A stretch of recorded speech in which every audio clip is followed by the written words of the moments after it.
I'm Jim Overberg, a student at IUE. This is my public speaking current events submission. Can any of you imagine a bee the size of your thumb trying to attack you? What if a bee the size of your thumb, or several bees the size of your thumb, was very aggressive, flew very fast, attacked in numbers, did exist? In fact, they do. They're called the giant Asian hornets. So far this year, they've injured more than 1,600 people, 42 of which have been fatal. The attacks have been in Asia thus far, but that doesn't mean that they couldn't end up here. How safe would you feel if we had giant Asian hornets here in the U.S., in our backyards, in the woodlot across the street? I will inform you about these giant Asian hornets, give you a description, tell of ways that we might be able to prevent it here, and how and what to look for. The giant Asian hornet is a very aggressive creature. It belongs in the wilds of Asia. It would have a devastating effect here in the U.S. if it ever did migrate here. The giant hornet is the largest hornet in the world. It can grow up to 2 inches long and has a 3-inch wingspan. It commands with a 1/4-inch stinger. It's black and yellow in color, and it has a small black horn on its head to dig and burrow with. The giant Asian hornet is located in Southeast and Eastern Asia. China, Nepal, India, Japan all host the giant Asian hornet. The giant Asian hornet prefers rural areas, mountainous or lowland. Generally prefers to be away. As of yet, there is no confirmed sightings anywhere but Asia. However, it is possible that they could migrate. Every single day, ships and planes arrive from Asia, Japan, all these countries that host the giant Asian hornet, and one could easily stow away and get here to the States.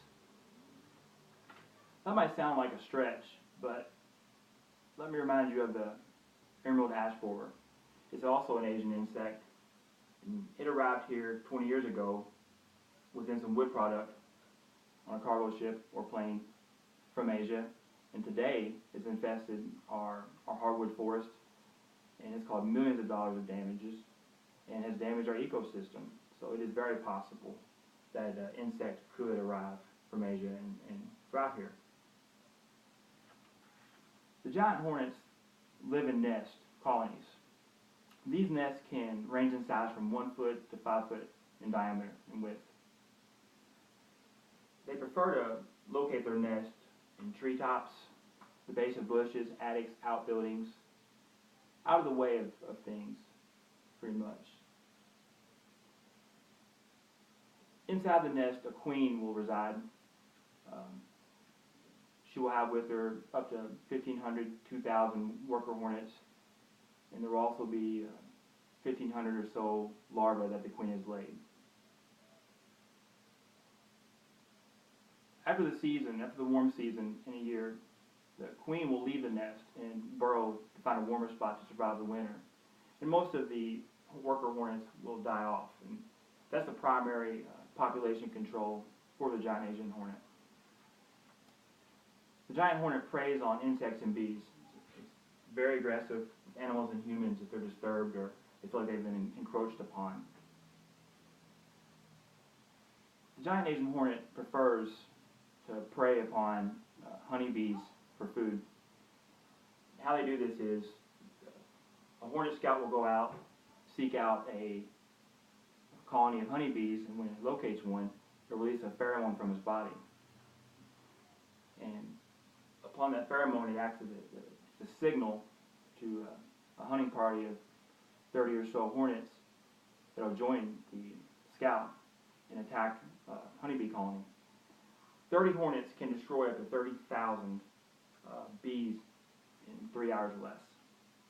They're very aggressive and they're very efficient at what they do.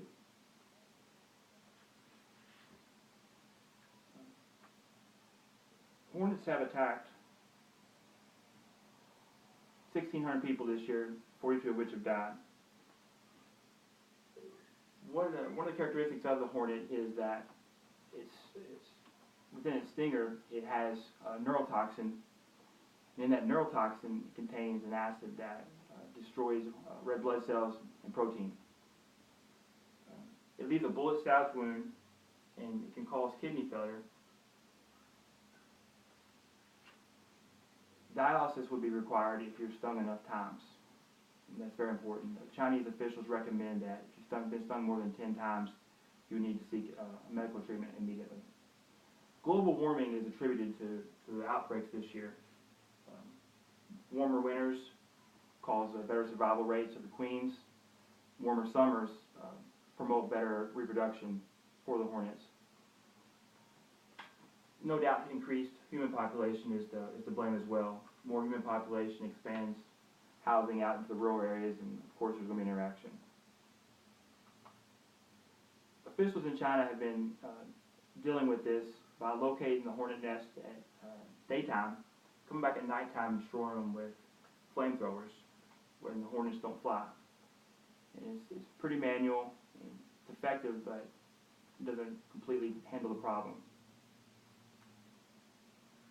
Hornets have always been native to China, Asia, and the Asian areas.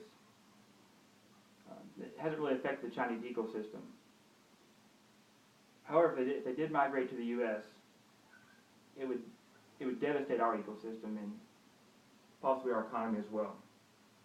The U.S. climate is warm and would house the hornets very well. The primary problem with the hornets, if they did migrate here, not just a human casualty, but the hornets prey upon bees.